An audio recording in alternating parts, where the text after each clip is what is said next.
Well, just because it's been a question that's been asked by so many folks, and we asked the first panel as well, let's talk about BMI limits. Dr. Granzel, you want to start with if you have any BMI limits in your practice? So, I think like some of the surgeons said before, I don't have a strict BMI limit, but typically we'll look at patients for lymphedema above 200 pounds. You're starting to get a little higher because the higher the weight, the harder it is to control that swelling, and the harder it is to get down. The lymphedema patients can be heavier, but again, it all depends on if there's a 6-foot-tall patient, and I've had those, that patient can weigh 100 pounds more easily, 150, and carry that same weight, as opposed to a 4'11" patient who is going to be, again, the BMI somewhat evens that out, but we had a discussion earlier with a number of the doctors here too, where it's a somewhat artificial limit, so we take those case by case. Okay, Dr. Schwartz? If you just start talking. Oh, hello. I'll take this one. I don't have a BMI limit, no, but I just look at each patient individually in terms of their overall medical health, and we don't have a limit. Yeah, I agree. I don't have any BMI limit. I don't like the BMI for many different reasons. I don't have a BMI limit. I think these patients, let's say stage 4 patients, they need to be done. If they're not, they go down a worse road, and we're the end of the treatment. And to make the patient go lose weight or even do bariatric surgery, which is really not going to address things, in my opinion, it's not the right thing. So I don't have a BMI limit. I've done patients over 50 BMI safely over and over again with zero complications. So I don't have a BMI limit. All right, this has been the topic of the day, and we've heard a lot of differing opinions, and we have someone who specifically addressed it in their session, but was not able to join us. So I'm going to ask the panel, is the term lymph-sparing liposuction accurate? Dr. Schwartz, would you like to share your thoughts? I think that term was popularized, if you will, in the interest of having insurance cover the surgery. And I think then it was acknowledged that there's no reason, because by definition, tumescent liposuction is lymph sparing, as has been pointed out. And so I don't think that term is utilized. Okay. Me next. I was hoping Dr. Granzel would go because he understands lymph stuff better than I do even.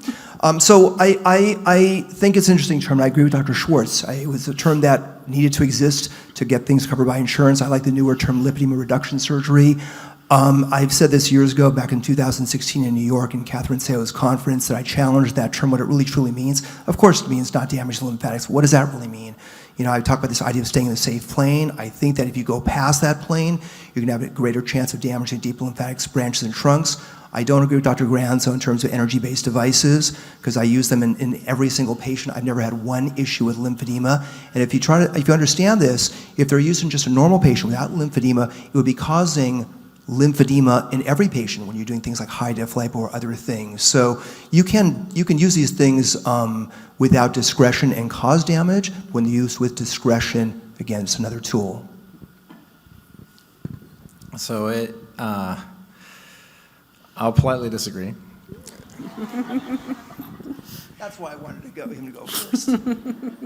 A lot of what I do is lymphedema treatment, and so I think with the tumescent liposuction, I think that I personally have never seen damage that's, unless someone has literally, I think one time basically almost ripped someone's skin off from underneath, which nobody here does. I think the tumescent liposuction technique is safe. I have seen multiple issues with the energy-based ones because they find me. I'm the lymphedema person, and so those are very hard to treat. And so I think that, to me, I would be much more hesitant. I'd be challenged, and I think I'd disagree with calling that completely lymph-sparing. Again, there are a lot of variables with this, and so we'll have a polite disagreement on that. There is a dry technique out there. That's actually the first liposuction was performed with a big giant 7mm cannula by a surgeon in France, and they stuck it in there and just suctioned stuff out. Big problems everywhere. That's dry technique when you don't use the tumescent fluid. The tumescent fluid gives you anesthesia, but it also gives you epinephrine, which shrinks the vessels and protects the vessels. Dr. Borison's technique is a dry technique. I believe there's a group, again, in Boston that does a dry technique, but the key is they use a tourniquet, so you don't get the blood loss, but you still can get additional. So we started with that, and then we advanced away from that for a number of reasons there, too. Again, I respect my colleagues. I know everyone has a choice, and they have very different experiences with the techniques, but I do see those issues if they come afterwards. Okay. Dr. Schwartz, I'm going to start with you this time. Again, what level of compression, if any, do you recommend post-surgery? We generally order Marina compression garments or custom garments, 20 to 30, and they generally stretch out pretty quickly. So, and that combined with the surgery leads patients to downsize fairly quickly. Oh, and yes, we use a compression, and we use Juzo Velcro wraps on top of the compression in everyone in the legs. Okay. Dr. Amron? Yeah, compression is a whole discussion.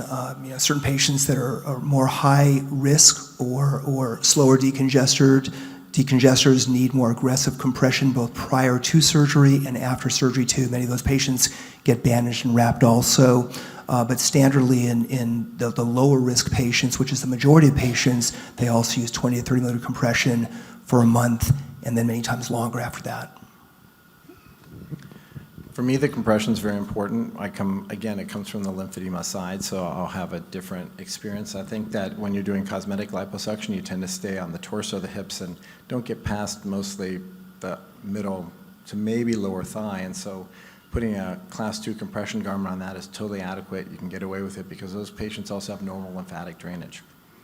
Lipedema patients, their lymphatic drainage is not quite normal, but it's certainly not lymphedema, and then lymphedema patients forget it. And so as you get down the legs, and especially in the lower legs, I think that the compression is much, much more important, and it's very hard to get away with that. So my experience from the lymphedema side is that we went to full flat knit. Every patient has a custom garment that comes from Germany, is measured for them. It's not stretchable. You can't buy it off the shelf. And then we advanced our technique to actually performing the full bandaging, which is even more accurate and more compressing, but more appropriately, because you can really, really fine-tune that, and the therapist does that in the OR. And so I found that, at least for lymphedema, that's essential. When we turned and looked at our lipedema patients, lipedema is an easier thing to treat than lymphedema, but we said, why are we saving all the lymphedema treatment post-op for lymphedema patients? If we run the lipedema patients through that protocol, they do even better. And so we actually apply that to the lipedema patients as well. We don't let that swelling even start. And then we keep them down, and they might even get multiple compressions afterwards.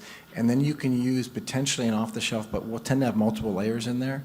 So it's a real process that the therapist specifically mans each time, or at least woman's each time, I guess you'd say, I don't know. But it's really, really, so we spend quite a lot of time with that. Okay, fantastic.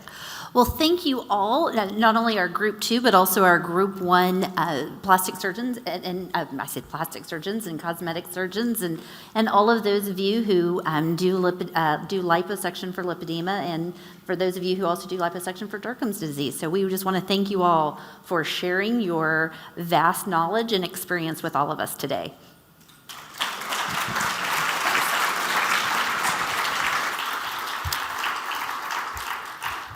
I should take a picture. I do believe this is the most people we have ever had in a conference that has stayed till the very end. So, congratulations to all of you. Well, now it's happy hour time.